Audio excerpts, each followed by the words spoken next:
யாழ் மாவட்டத்தில் கடந்த வாரம் எலிக்காய்ச்சல் நோய் காரணமாக 2 இறப்புகள் ஏற்பட்டுள்ளன.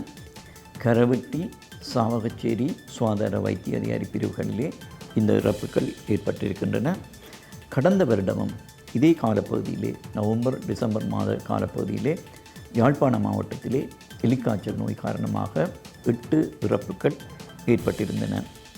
யாழ் மாவட்டத்தில் தற்போது ஏற்பட்டிருக்கின்ற இந்த வெள்ள நிலைமைக்கு பின்னரே இந்த எலிக்காய்ச்சல் நோய் பரம்பல் ஏற்பட்டிருக்கின்றது. எலிக்காய்ச்சல் நோயானது லெப்டோஸ்பைரோசிஸ் என்று சொல்லப்படுகின்றது. ஒரு வகை பாக்டீரியாவினாலே ஏற்படுகின்றது. எலிகள் போன்ற விலங்குகளின் சிறுநீர் வெள்ள நீரிலே அல்லது வயல் நீரிலே அல்லது சேற்று நிலங்களிலே வெளியேற்றப்படுவதனால் அந்த வெள்ள நீர் அசுத்தமாகின்றது அல்லது கிருமி தொற்றுக்குள்ளாகின்றது. மனிதர்கள் அந்த வெள்ள நீரிலே அல்லது வயல் நீரிலே சேற்று நீரிலே அவர்கள் வேலை செய்கின்ற போது அவர்களது தோலிலே இருக்கின்ற புண்கள் அல்லது காயங்கள் மூலம் இந்த கிருமிகள் அவர்கள் உடலிலே உட்செல்லுகின்றன.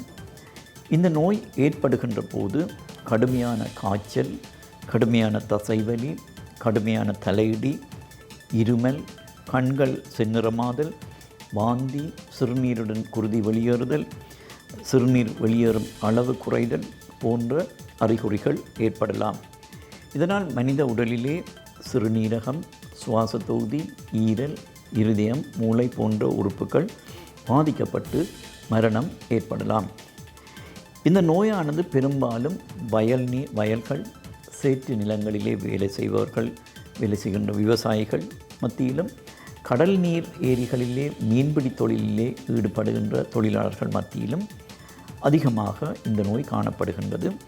இந்த நோயிலிருந்து எங்களை பாதுகாத்து கொள்ள இந்த வயலிலே சேற்று நிலங்களிலே வேலை செய்கின்ற விவசாயிகள் அல்லது இந்த கடல் நீர் ஏரிகளிலே மீன்பிடிப்பவர்கள் தங்களது உடலிலே காயங்கள் அல்லது புண்கள் இருந்தால் அவற்றை நீர் உட்புகாதவாறு அவர்கள் கட்டுப்போடுதல் வேண்டும்.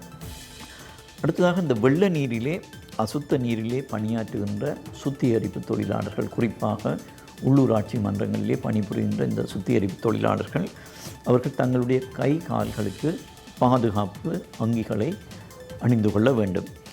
வெள்ள நீரிலே இந்த காலப்பகுதியிலே அவசியமின்றி விளையாடுவதை தவிர்த்து கொள்ள வேண்டும்.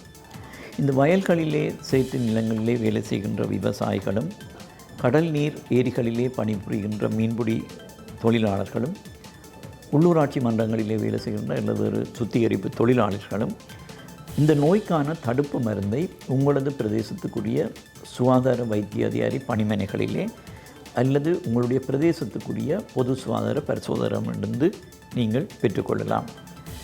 இந்த நோய் அறிகுறிகள் காணப்பட்டால் உடனடியாக முதல் 2 நாட்களுக்குள்ளே நீங்கள் உரிய சிகிச்சையை பெற்றுக்கொண்டால் இந்த நோயை முற்றாக குணப்படுத்தக்கூடியதாக இருக்கும். ஆனால் நீங்கள் கடந்த காலங்களிலே நாங்கள் பார்த்தது மிக தாமதமான கட்டத்திலே வைத்தியசாலைக்கு அனுமதிக்கப்படுகின்ற போது உயிரிழப்புகளை தடுப்பது கடினமாக இருக்கும். எனவே இந்த நோய் அறிகுறிகள் இருந்தால் முதல் 2 நாட்களுக்குள்ளேயே உடனடியாக தகுந்த வைத்திய ஆலோசனையை பெற்றுக்கொள்ளுமாறு நாங்கள் கேட்டுக்கொள்கின்றோம். எனவே பொதுமக்கள் அனைவரும் இந்த நடைமுறைகளை பின்பற்றி இந்த நோயை கட்டுப்படுத்த ஒத்துழைப்பு வழங்குமாறு அன்போடு கேட்டுக்கொள்கிறோம். மேலதிக செய்திகளுக்காக எமது யூடியூப் தளத்தை சப்ஸ்கிரைப் செய்யுங்கள்.